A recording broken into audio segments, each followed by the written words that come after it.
Oh my god! I've never seen it. That thing's heavy, huh? That means that extra.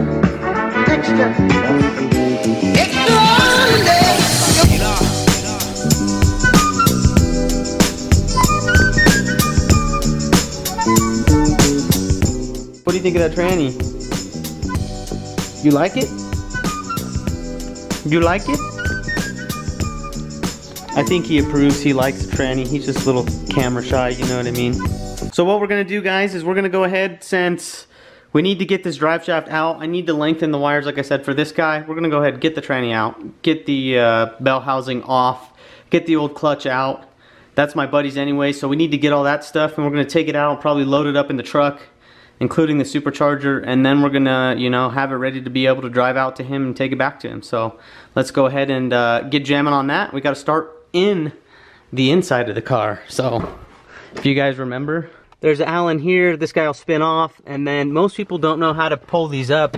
Literally take whatever is in your cigarette lighter out, but when you go to take these out, people tend to like pull over here and try and do this. You can do that, but the easiest I found, literally get your hand under here and just pick up like that, and you can pull, and you literally pull all of it out at the same time, because if you look, these both go kind of diagonally in there. So when you pull like upwards and out, you're literally pulling exactly how it's made to come out, and the whole piece pops right up.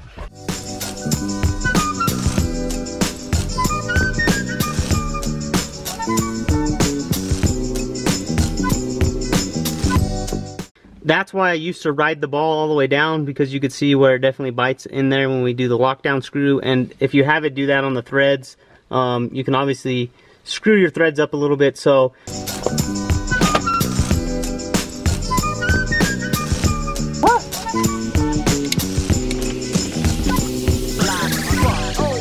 there you guys go. And just so you guys know, I'm gonna try and maybe make something or use something to utilize this on this transmission. I'm gonna see what I need to do, if that is at all possible.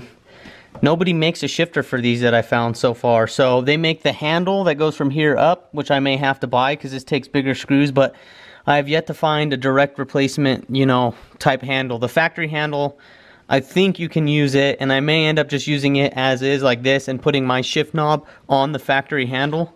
Let's see if that fits real quick.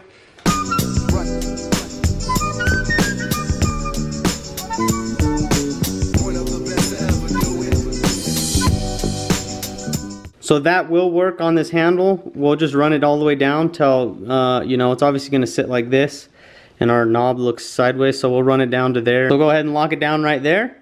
And we're gonna probably end up using this guy. We'll have to get some bolts for it, but we're gonna use him in here.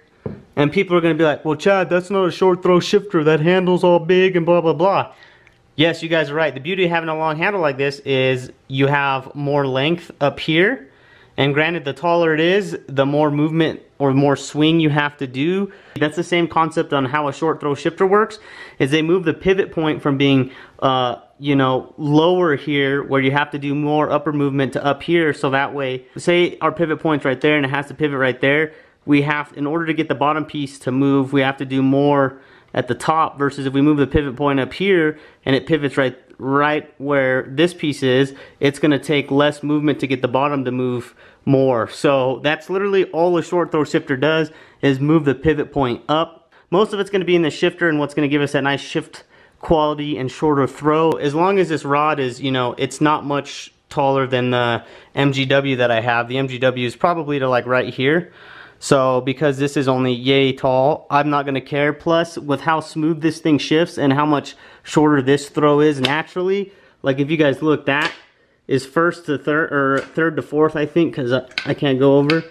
That's first, and that's second. So third, fourth. That's not very much movement, guys. That really is pretty good. So even having a tall handle, I bet you this is still gonna be a short throw.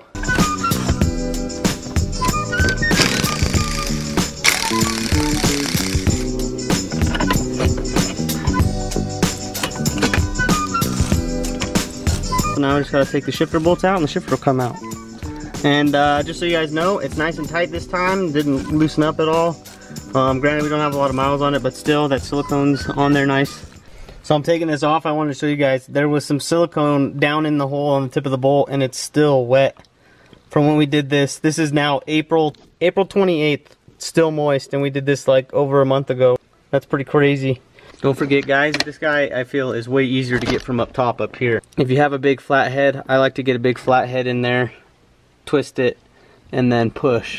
And you guys can see, popped right off, no broken connector. That's that solenoid that's going that way on these transmissions that now faces the other way. So we're gonna have to lengthen this, guys, but we wanna make sure that we have enough length. So we're gonna at least have to do the distance of this and then probably 1.5 inches to get it to loop around. That way it's not tugging on the connector, because I have failures later on down the road, because the tranny does move, remember that, guys. Now if you solid mounted your trans, maybe different. I'll never do that on this car because it's a street car and that'd be super loud and annoying. But yeah, so we're gonna have to lengthen that guy, and we also gotta lengthen the speed sensor underneath. So let's go ahead and get underneath the car, guys. I gotta jack up the car a little bit more. It's not high enough. I don't wanna be fighting, you know, to get the tranny in and out and not have a lot of space above me to be able to slide the tranny in and out from underneath the car while the car's on jack stand. So I don't know how much room we have to go with these jacks.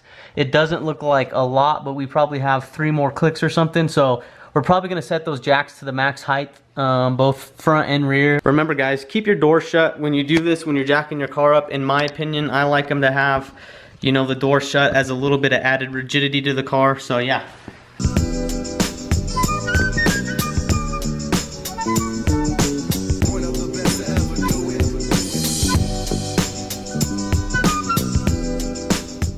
Alrighty, guys, so there she is, lifted all the way up. Looks pretty good to me. She's definitely pretty far off the ground. Now I don't know if this is going to be enough to get it in and out with the tranny on that, but it'll be close.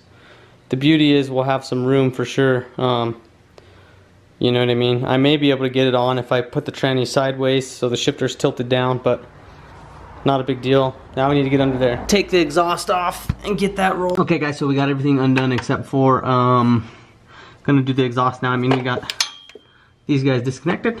Let's get on to the next point. The rear ones too. Now we're gonna do the exhaust up there, and then we're gonna come back here and do these bolts, undo it and drop it down.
Alright, guys, there's a 20,000 mile T56, a 100 and probably 15,000 mile T56, and then a brand new T56 Magnum. So we literally got 3 transmissions up in here right now, guys. 3 of them. That's a lot of trannies, you know what I mean?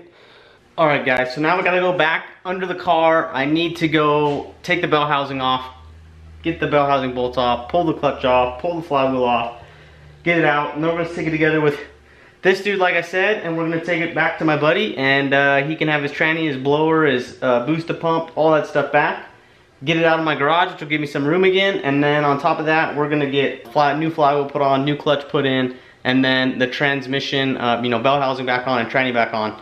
And hopefully from there, then we'll send the drive shaft, we'll get sent back out, go back, and they'll put a new yoke on it, or just send the new yoke and we'll knock it out and change it out and ship this yoke back or something. I don't know, you know, it just depends. So, alright guys, I just spent a good minute cleaning up under here. As you guys can see, there's still a bunch of little dirt and debris, as I like to say. So that's why I hate using the kitty litter. You can see there's just more of it everywhere. But yeah, we're pretty much cleaned most of it up. So now it's time to get under here, get the bell housing bolts off, and get the freaking clutch off and out of here, so that way I can get all of Alex's stuff together in a pile and ready to go in the back of the truck. And maybe we'll take it out to him tomorrow. And yeah, so that would be cool. Let's get rolling. Okay guys, I just spent maybe 3 minutes. I just pulled the battery tray out, pulled the top bolt, you can see, out of the alternator out, because that's the stock alternator pulling. We got to go back to the bigger one with the 12-pound lower.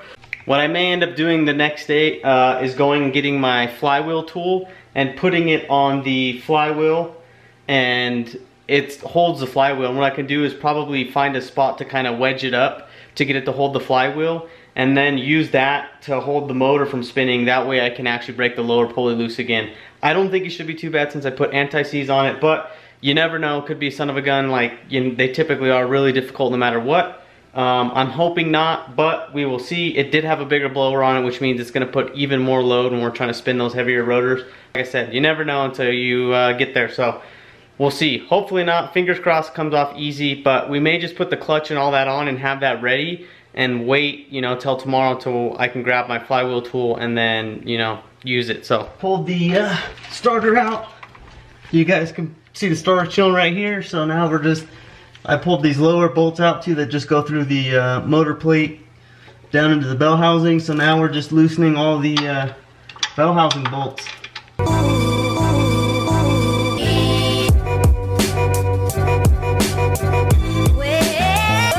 Here we go, there it is, clutch is off. Now all we gotta do is take the flywheel off, and then we can put the new flywheel on.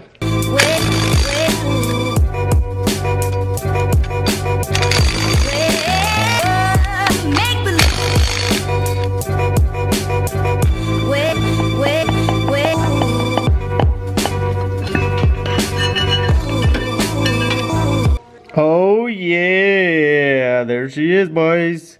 There she is, a naked motor, nakey. That rear main looks pretty good, by the way, so that's always good to see.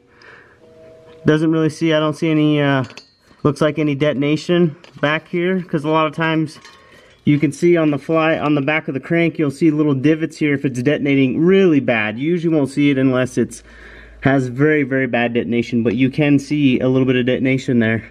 I don't know if this is all spec clutches, or just this one. I don't know what the dealio is here. But if you guys look, there's a spec symbol, right? But let me show you, it's easier to see on the other side. If you look, here's the spec symbol again. But look, they stick their sticker over a globe symbol. Now, what that tells me is spec is buying and you can see it there. That tells me that spec buys their clutches and then just puts their sticker on them and sends them out. And one thing that gives it away for me in that case, if you look at their pressure plate that they have, which is probably a pretty common pressure plate, they just change, and by pressure plate I mean this physical piece here, this disc piece. What that tells me is when you flip this guy over and where it's been wearing, you can see there's a lip here. So this is their pressure plate that comes with this clutch, and you can see it doesn't even ride right here. So that's all lost area, lost grip. And to me that's silly. Why would you even make your disc that big? Make your disc a little bit smaller, in my opinion. That way, instead of having, you know what I mean, this big old lip here, you have less weight there, which, you know, depending on what you're doing, can be a good thing. This type of spring is, or this specific pressure plate to me felt like it was really heavy, had a lot of, you know, foot pressure, required a lot of foot pressure to get it to disengage the clutch. So we're basically ready. We got this guy out of there, we got the flywheel over there, and his transmission here. The supercharger's right underneath, you can see it there, that's a supercharger. The only thing I have left to do is get the Kenny Bell boosted pump, just cut it out of the back, and then we have all of Alex's things that are ready to go back to him. It's kind of crazy. You can see all the markings they have on the transmissions on his. This is his stock with the green marking there, and you know what I mean, the A up there and all that, blah, blah, blah. And then you can come over and look at mine, and has the same green marking there, the A up there, you know, it's just kind of cool. Yellow marking on the side. I didn't realize how many factory markings were put on this. You can even see the one on the tail shaft, stuff like that. Yeah, and you can see he's got the 26 spline input versus my factory 10 spline input. So yeah, so that's it for this video, guys. As you can see, I got a haircut. It's beautiful. I haven't uploaded a video in like a week now. Been busy, just doing stuff. Been crazy, a lot of stuff with doctors and that type of thing. So like I said, I have content, I have to edit it, but the problem is when I'm busy doing other stuff, then I don't have time to edit it, and that is kind of the dealio. We have some more work done on the car. It's very, very good work. You guys are gonna be excited to see it. We are at 399 subscribers. We did hit 400, but then somebody unsubscribed, or I don't know, it's kind of weird how YouTube does that, or if people legitimately unsubscribe. I don't know if that's true or not. So don't be a ding dong and unsubscribe. Go ahead, hit that subscribe button, then we're gonna get 400 again. Yeah, we're gonna go up from there. So as always, I appreciate it. Now, it's time for you guys to get the heck out of here.